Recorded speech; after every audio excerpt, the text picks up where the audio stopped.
बहुत ध्यान से सुनिए। और जो लोग, अच्छा एक बात बताएं, ये 25-30 तो उत्तर हमको यहां मिले हैं प्रत्यक्ष, कम से कम 100 से अधिक उत्तर तो सोशल मीडिया से हो रहे हैं। कल्याण का साधन क्या है? तो ये भी अच्छी बात है, वहां पे भी लोग सुनते हैं, बहुत लोग सुनते हैं। कल की कथा 35-40 हजार लोगों ने सुनी होगी, हर दिन सुनते हैं, बहुत वैष्णव। अच्छा लगता है कि ये नहीं कि भाई कितने हम बढ़ रहे हैं, कितने पॉपुलर, ये अच्छा लगता है कि इतने लोग कथा सुनते हैं, इतने लोग कम से कम भगवत भाव सुनते तो हैं, अच्छा लगता है। अच्छा, जब लगता है कि आप लोग सुनते हैं तो फिर हमारा भी भाव होता है कुछ नवीन प्रस्तुत करें, कुछ अच्छा प्रस्तुत करें, कुछ और बढ़िया मधुर प्रस्तुत करें। जब लगे कि नहीं भाई ये तो बस पल्ला झाड़ रहे हैं, तो हम भी फिर पल्ला ही झाड़ के चले जाते हैं। हम भी सीधे सीधे कथा कह के, अब ठीक है 4 घंटा कहनी है, सहज भाव से कहो। तो भागवत का विषय क्या है? धर्म प्रोजित कई तवोत्र परमो। हमारे चित्त में परम धर्म करने की अत्यंत इच्छाएं जिस क्रिया से प्रकट होती हैं उसको भागवत का विषय कहते हैं। कथा सुनने के बाद आप धर्म के मार्ग के अनुगामी नहीं, परम धर्म के मार्ग के अनुगामी बन जाओगे। धर्म और परम धर्म में अंतर क्या होता है? जहां पर अपने और अपनों का विचार किया जाए वो धर्म है, और जहां पर सबका विचार किया जाए वो परम धर्म है। अब हमारे बटुक जी महाराज स्वयं भी कथा वक्ता हैं, अच्छी मधुर कथा कहते हैं, पर बटेश्वर महादेव के उपलक्ष्य में उनके पाटोत्सव के रूप में खर्चा करेंगे, आप सब लोगों को जोड़ेंगे, सबसे कहेंगे कि भाई अपना अपना व्यय करो, और फिर किसी को बाहर से बुलाएंगे, आप आके कथा सुना। ये परम धर्म है। परम धर्म की इच्छाएं अत्यंत प्रकट हों, यह भागवत का विषय है।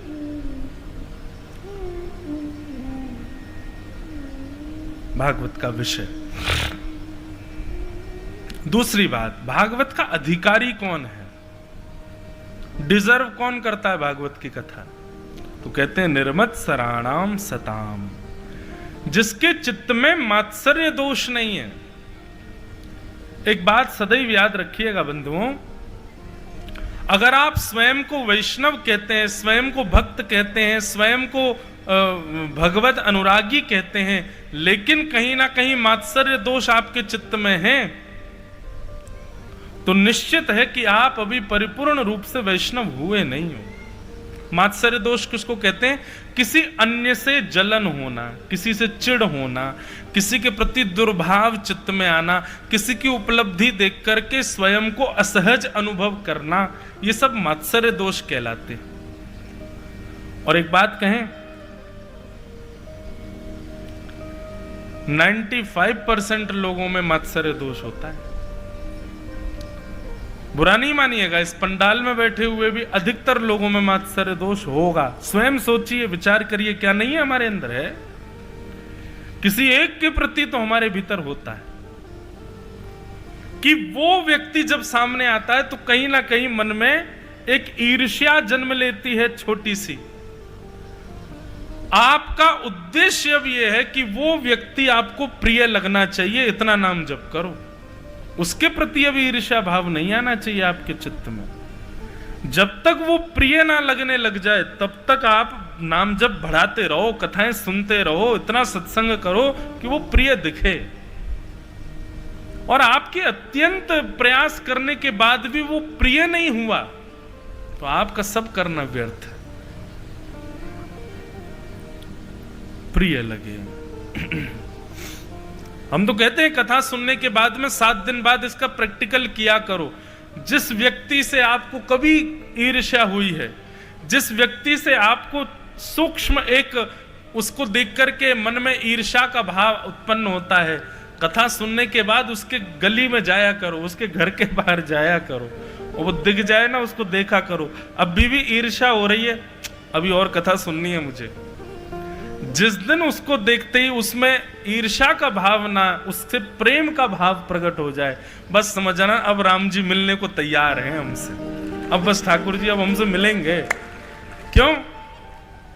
आप कहोगे क्या राम जी को रावण से ईर्ष्या नहीं थी? ईर्ष्या होती ना तो हनुमान जी को नहीं भेजते, ईर्ष्या होती ना अंगद जी को नहीं भेजते समझाने,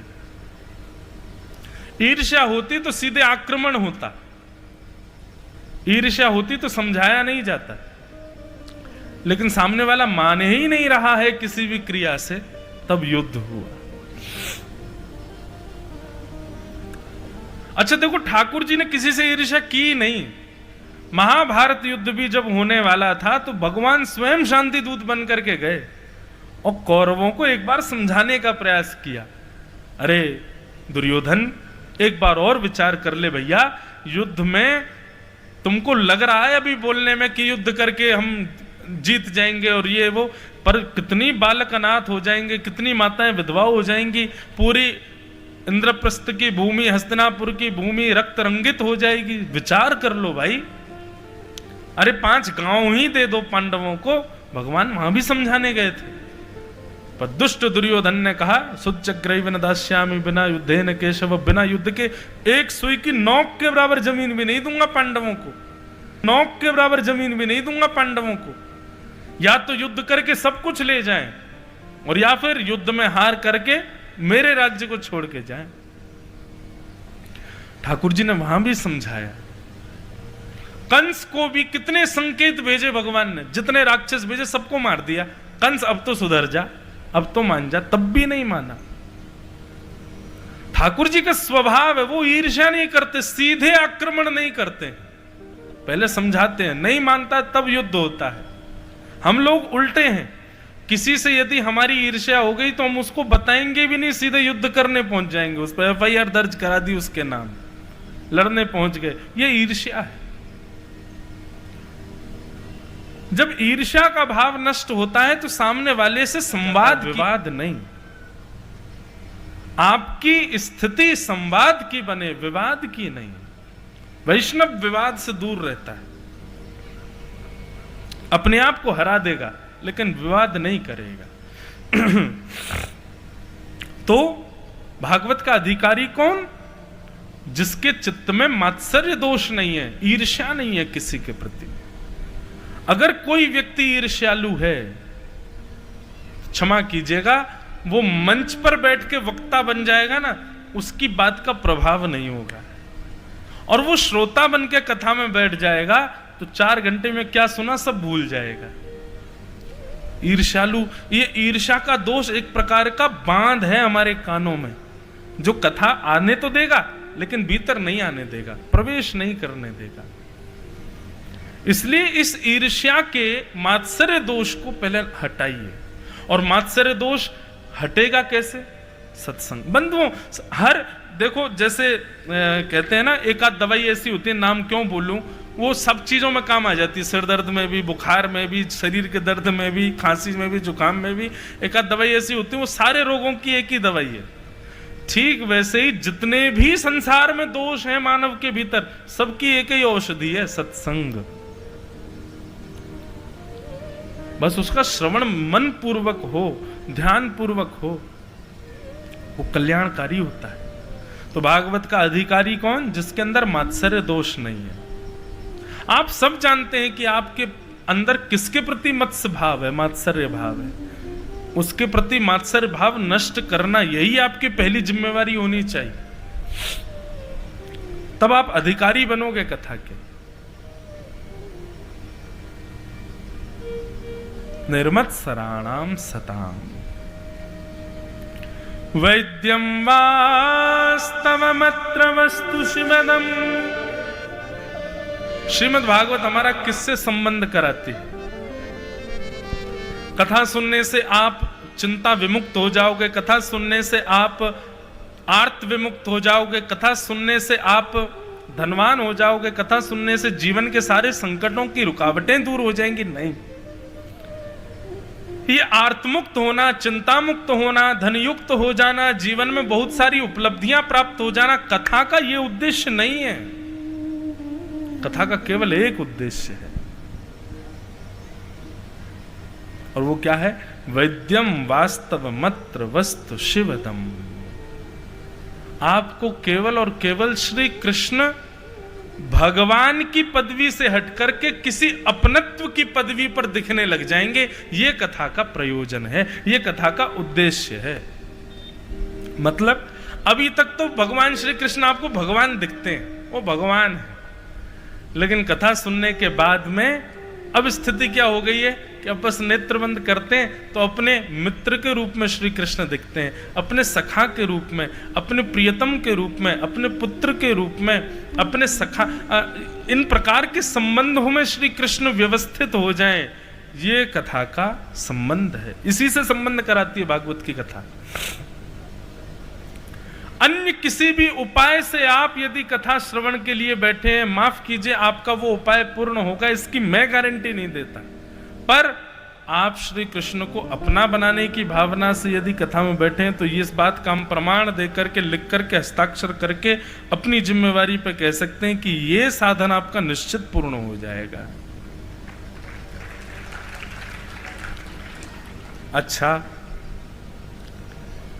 आप कहोगे हम कृष्ण को सखा मानते हैं, आप कथा सुना दोगे उससे श्री कृष्ण हमारे सखा बन जाए। वो तो बिना कथा सुने भी हम सखा मानते ही हैं उनको।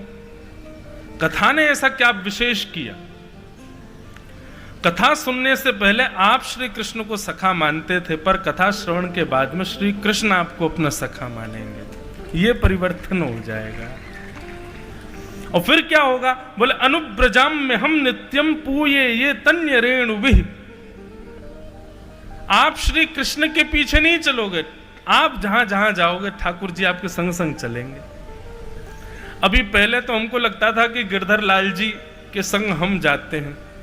आज भी हम सुबह बटुक जी से कह रहे थे, मैंने कि जय हमको लेके चलते हैं, पर अभी अभी ये बात कहते कहते मन में आ रहा है कि पीछे पहले हम उनके पीछे चलते थे, पर अब उल्टा हो गया, अब वो हमारे संग संग चलते हैं।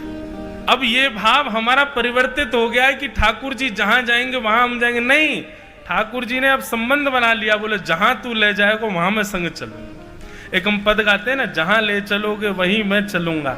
ये भक्ति की प्रारंभ स्थिति है। आप ठाकुर जी से कह रहे हो कि ले चलोगे ठाकुर जी वहां हम चलेंगे, लेकिन भक्ति की चरम स्थिति क्या है? ठाकुर जी आपसे कहें जहां तू ले चलोगे वहां मैं चलूंगा, जहां तू बैठा दोगे वहीं मैं बैठूंगा, जो खवावेगो सो खाऊंगा।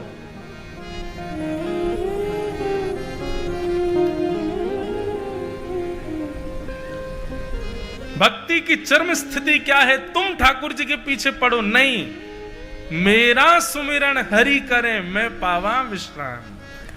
आप सुमिरन करते रहे ठाकुर जी के, और करते करते करते करते यदि पधार गए तो माफ कीजिए आपने भी भजन किया ही नहीं।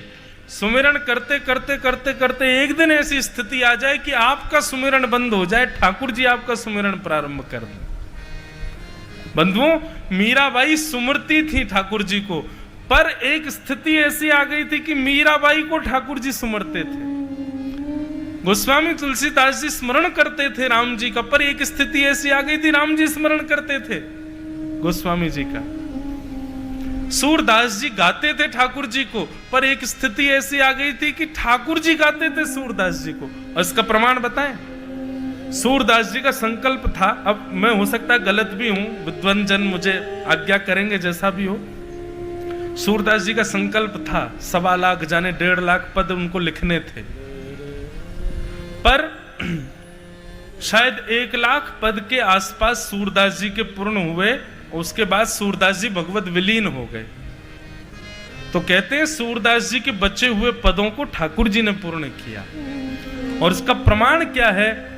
आप जब भी कोई पद सुनते हैं और पद के अंतिम अंतरे में आती है सूरदास, तो समझो ये सूरदास जी ने लिखा है। लेकिन किसी किसी पद में छाप आए सूर श्याम, तो समझो ये ठाकुर जी ने लिखा है। ये प्रमाण है।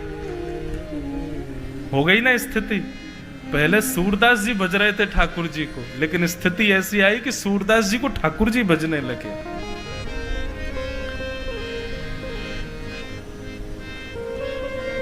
हरि जी मोरी क्या बिगड़ेगी, जाएगी लाज तुम्हारी।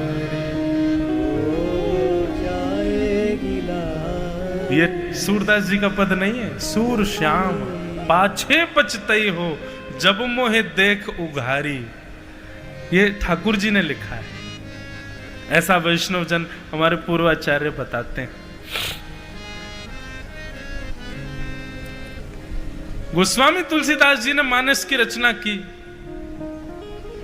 विनय पत्रिका की रचना की। आप इस बात को विश्वास मान लीजिए, ये सारी रचनाएं गोस्वामी जी ने लिखी जरूर हैं, पर इनमें कहीं ना कोई भाव स्वयं रघुनाथ जी ने वर्णित किया होगा और नाम तुलसीदास जी का लिख दिया होगा। ये बात निश्चित है। व्यक्ति हर समय उस भाव में नहीं रह सकता। कई विशेष भाव जो स्पर्श करते हैं, हृदय स्पर्शी होते हैं, ठाकुर जी लिख के जाते हैं उन भावों को।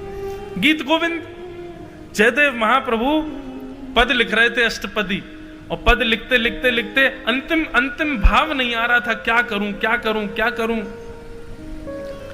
पत्नी को कह के गए, अब ये आके लिखूंगा, मैं स्नान के लिए जा रहा हूं। जैसे स्नान करने के लिए गए, इतने में ही ठाकुर जी जयदेव महाप्रभु का रूप बना करके आ गए।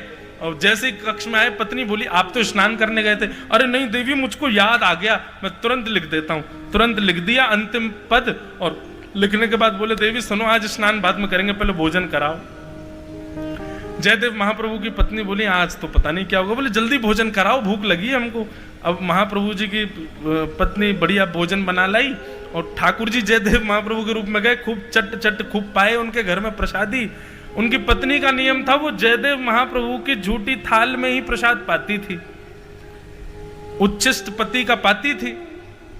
अब ठाकुर जी तो पाके बोले, अब मैं जा रहा हूं स्नान करने, तुम पालो। अब वो महाप्रभु जी की पत्नी उसमें पाने लगी। इतने में जयदेव महाप्रभु, असली जयदेव महाप्रभु आ गए।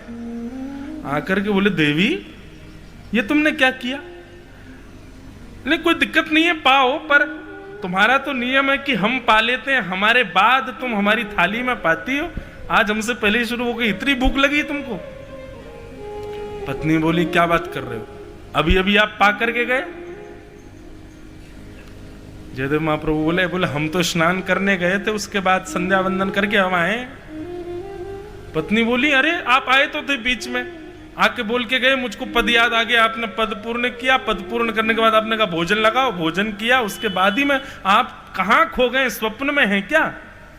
जयदेव महाप्रभु बोले, मैं नहीं, तुम स्वप्न में हो, तो पूर्ण हुआ ही नहीं। पत्नी बोली, पद लिख के गए हो आप पूरा। जयदेव महाप्रभु दौड़ करके गए, जैसे ही पन्ना खोल करके देखा, अंतिम पंक्ति जो उनको याद नहीं आ रही थी वो वहां लिखी हुई थी। वो देखते ही, और वो उसका अर्थ क्या था मुझे स्पष्ट याद नहीं, पद मुदारम, देही पद पल्लव मुदारम ऐसे करके है अंतिम पद। तो उसका अर्थ ये था कि ठाकुर जी के गुणानुवाद किए जयदेव महाप्रभु ने, ठाकुर जी ऐसे, ठाकुर जी ऐसे, ठाकुर जी ऐसे। अंतिम पंक्ति में कुछ याद नहीं आ रहा था, तो स्वयं जगन्नाथ जी जयदेव महाप्रभु के रूप में आकर के लिख करके गए, ऐसे श्रेष्ठ ठाकुर जी का सिर सदा श्री जी के चरणों में झुका रहता है। ये पद ठाकुर जी लिख करके गए, और ये देखते ही जयदेव महाप्रभु के नेत्र सजल हो गए। पत्नी के हाथ से थाल छीन लिया, पानी लगे झूठा है। बोले तेरा नहीं, ये तो श्री जगन्नाथ जी का उच्छिष्ट है। अरे देवी मैं नहीं, वो श्री स्वयं जगन्नाथ जी आए थे, आकर के पंक्ति पूर्ण करके गए, और तेरे हाथ की प्रसादी पा करके गए, मुझे तुझे प्रसाद दे करके गए। ये स्थिति तुम भजो तब तक भक्ति नहीं, एक स्थिति ऐसी आए ठाकुर जी तुमको भजने लग जाएं, तब समझो कि अब भक्ति की स्थिति हुई है, अब हमारी भक्ति लाभदायी हो रही है। अच्छा, आज के परिप्रेक्ष्य में ये कैसे देखोगे, तो मैं एक युक्ति बताता हूं। कभी हमारे वृंदावन जाओ, राधा रमन, राधा वल्लभ, बांके बिहारी दर्शन करने जाओ, तो ठाकुर जी तुमसे प्रसन्न है कि नहीं, ठाकुर जी तुमको भजते हैं कि नहीं, याद करते हैं कि नहीं, इसका प्रमाण देखना हो ना, तो बिहारी जी के मंदिर में जाने से पहले ही सोच लो। आज बिहारी जी ने अगर नीली पोशाक पहनी होगी, गले में वैजंती माला, गुलाब की माला, मोतियों की माला, माथे पर ऐसा मुकुट, मतलब पूरा श्रृंगार आप पहले ही विचार कर लो, और बोलना पूरे श्रृंगार में से यदि कुछ भी बिहारी जी ने धारण किया होगा तो मैं मान जाऊंगा कि बिहारी जी मुझसे प्रसन्न है। आप सुनो, एक बात बताएं, इस भावना से जब आप दर्शन करने जाओगे, बिहारी जी के उस रूप को जन्म जन्मों तक भूल नहीं पाओगे, क्योंकि आपकी दृष्टि फिर परखेगी ठाकुर जी को। और कहीं आपने जो विचार किया वो अगर मिल गया तो 3 आदमी संग लेके जाना, क्योंकि बेहोश हो जाओगे।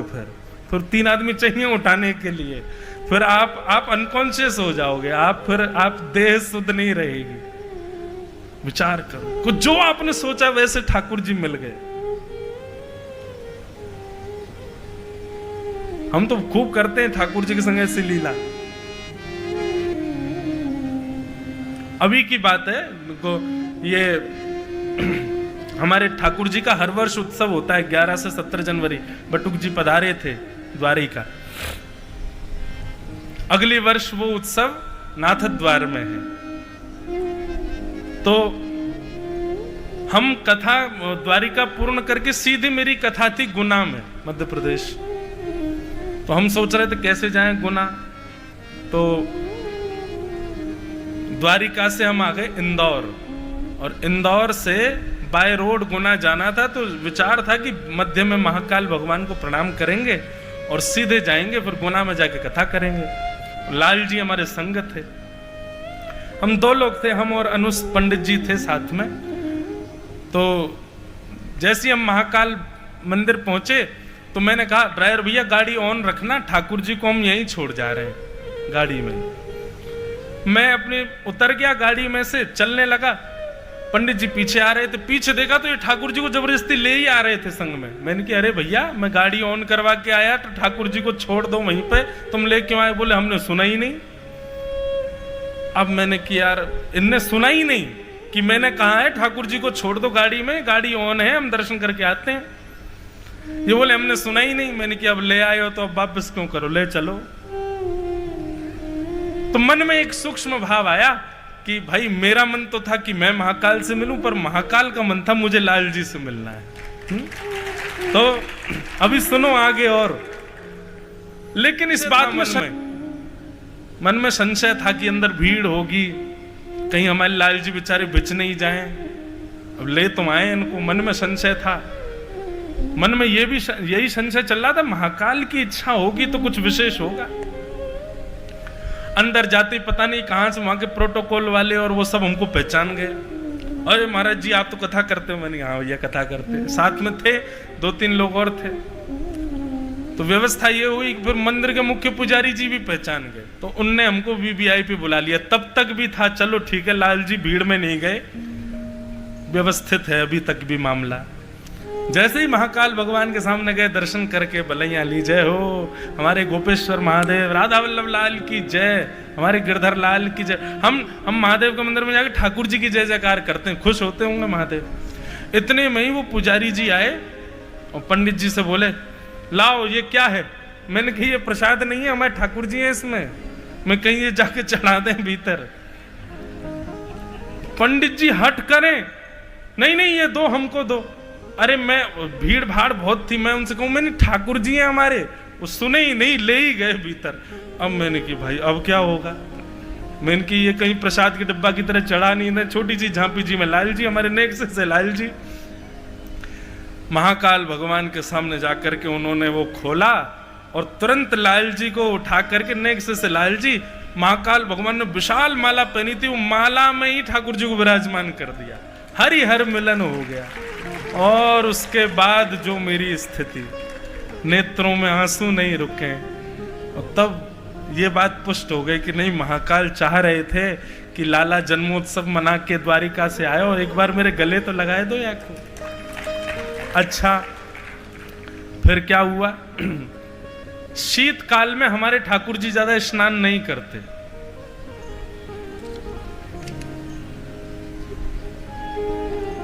शीतकाल में हमारे ठाकुर जी का स्नान कम होता है, गीले कपड़ा से बस गाल वाल पहुंच दिए, हाथ पहुंच दिए बस। छोटे लाला है ना, रोज नहीं नहाते। छोटे बालकों को माताएं रोज थोड़ी नहाती सर्दियों में, तो हमारे ठाकुर जी भी रोज नहीं नहाते। और महाकाल तो भीगे ही रहते हैं। पहली तो ये प्रसन्नता हो गई कि चलो मिल लिए, दूसरी चिंता ये हो गई कि ऊपर जलेरी में से जला रहा है, मैं ठाकुर जी पे पड़गो बेचारे ठिठर जाएंगे। पंडित जी ने एक लोटा भर जल लिया और नवा और दिए। ठाकुर जी और महादेव दोनों ने स्नान है गयो। अब मैं दूर ही दूर खड़ा खड़ा सोचूं, मैंने कि लाल जी आज तो कांप गए होंगे, आज तो ठिठर गए होंगे। मैंने कि चलो कोई बात नहीं, ठिठरे लाल जी, हम तो बच गए। अब लाल जी को ला करके पंडित जी उन्होंने वापस कर दिया, झांपी जी हमने लिए। अब मैं जैसे ही नीचे देहरी को प्रणाम करने गया तो जो बड़ी माला महादेव ने पहनी थी वो उतार के पंडित जी ने मुझ पे डाल दी। उसमें था कम से कम 2-2.5 किलो पानी, और वो धारण होती मैं और भीग गया पूरा। और मन ही मन हंसू, मैंने कि लाला तेरी लीला। ये सब अनुभूतियां जो होती है ना, ये सब अनुभव जो होते हैं, मैं ऐसा कोई यहां चार नहीं कर रहा हूं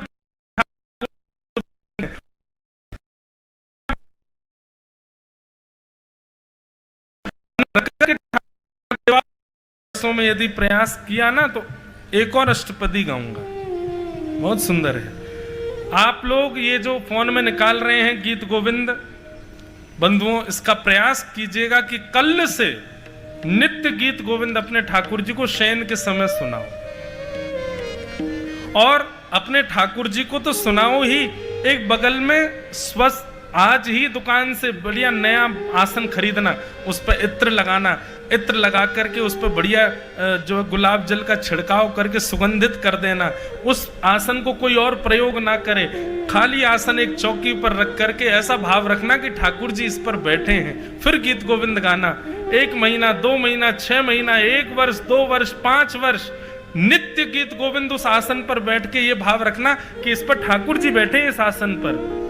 और गीत गोविंद आप पाठ करना, एक दिन आपको ऐसा अनुभव होगा कि उस आसन पर साक्षात ठाकुर जी अपनी थोड़ी पर हाथ रख के बैठे हैं और आपका गीत गोविंद सुन रहे हैं। और ये बात कोई मैं कह रहा हूं, मेरी बात पर विश्वास ना हो, स्वयं नाभा गोस्वामी भक्तमाल जी में कहते हैं, ता सुनवे राधा रमन अवश्य पधारे। गीत गोविंद सुनने के लिए श्री राधा रमन लाल जी अवश्य आते हैं। आओ सब लोग आओ। श्रित कमला कुच मंडल धृत कुंडल धृत कुंडल कलित ललित वनमा जय जय देव हरे।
निदान जय जय देव हरे सुर बोल के निदान जय जय देव हरे अमल कमल दल लोचन भव मोचन भव मोचन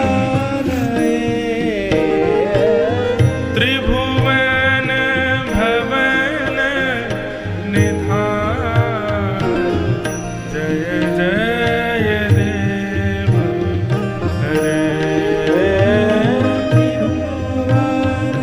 भवन निधान जय जय देव हरे जय जय देव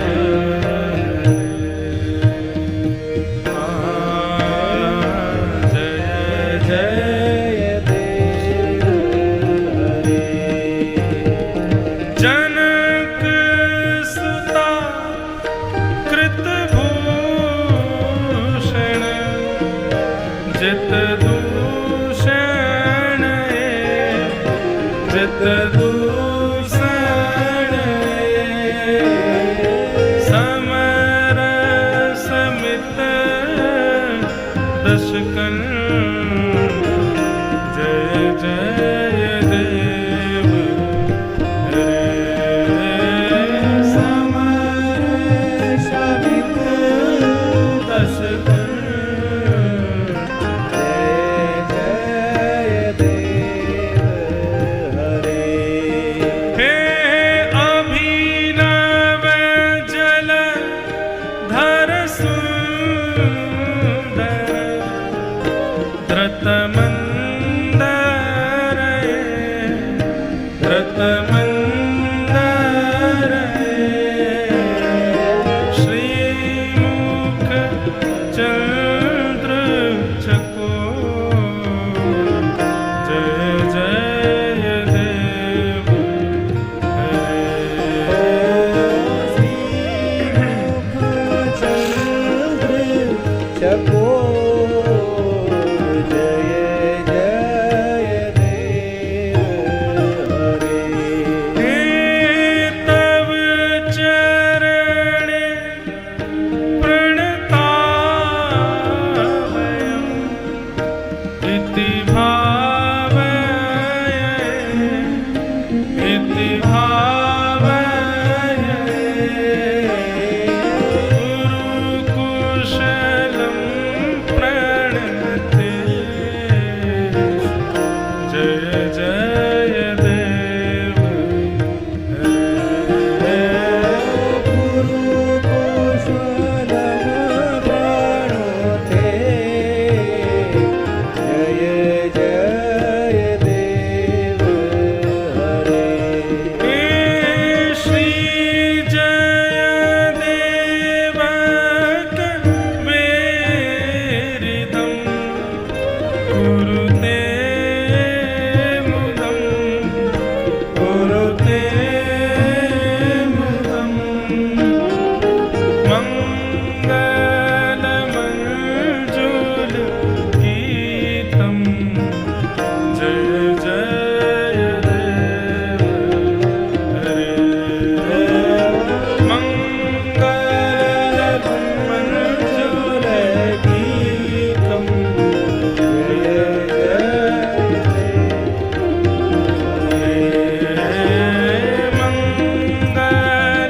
मङ्गलमञ्जुल गीतं जय जय देव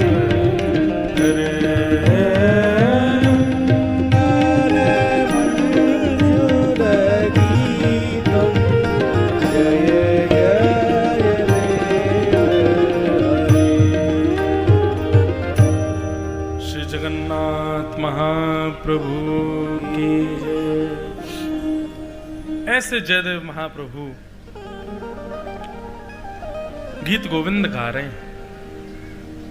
पर उनकी भक्ति की प्रधानता क्या है कि उनकी भक्ति से प्रसन्न होकर के ठाकुर जी उनके अपूर्ण शब्दों को पूर्ण करने के लिए कवित्व रूप धारण करके आ जाते, उनके भाव को पूर्ण करते हैं। यही भक्ति का स्वरूप होता है बंधु, कि ठाकुर जी आपके इतने प्रेमास्पद हो जाएं, और ये केवल संभव भागवत से हो सकता